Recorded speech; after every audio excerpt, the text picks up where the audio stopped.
সাতক্ষীরা জেলার তালা উপজেলার মানুষের জীবিকার অন্যতম প্রধান উৎস মাছের ঘের দিয়ে পোনা উৎপাদন করা। তবে সেই উপার্জনের পথে বাধা হয়ে দাঁড়িয়েছে মৎস্য খাদ্যের লাগামহীন মূল্যবৃদ্ধি। তাই জেলার উন্নয়ন সংস্থার বাস্তবায়নে PKSF ইফাদ ডানিডার সহায়তায় RMTP প্রকল্পের কালো সৈনিক পোকা উৎপাদন বিষয়ে বিশেষ দক্ষতা উন্নয়ন প্রশিক্ষণ নিয়ে পোকা চাষ শুরু করেন রাবেয়া খাতুন। প্রশিক্ষণ শেষে 40,000 টাকার প্রদর্শনী সেটআপ পান রাবেয়া। সেখানে 2 মাস কালো সৈনিক পোকার পিউপা ও লার্ভা উৎপাদন করেই লাভবান হয়েছেন তিনি। কালো সৈনিক পোকার লার্ভা মাছের জন্য একটি প্রাকৃতিক এবং উচ্চ প্রোটিনযুক্ত খাদ্য বলে জানা যায়। বর্তমানে তিনি তার উৎপাদিত লার্ভা থেকে প্রতিদিন গড়ে 8 থেকে 10 কেজি লার্ভা নিজের ঘেরে ব্যবহার করছেন। এর ফলে মাছের খাবারের ব্যয় প্রায় 30% কমে গেছে।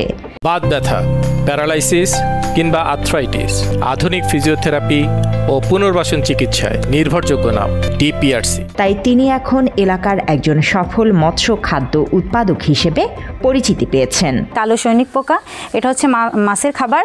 আমি সেখানে যে প্রশিক্ষণ নিই এবং সেটা আমি বাসায় এসে উৎপাদন করে আমার নিজের 2টা ঘের আছে। আমি সেখানে মাছের খাবার হিসাবে ফিডের বদলে আমি এটা ব্যবহার করি।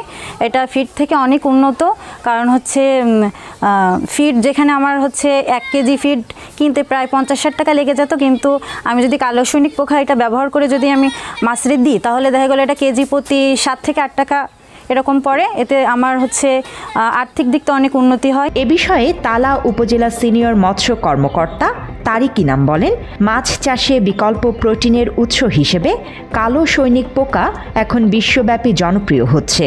বর্তমানে উপজেলা মৎস্য দপ্তর থেকে পোকা চাষের পরামর্শ দেয়া হচ্ছে বলেও জানান তিনি।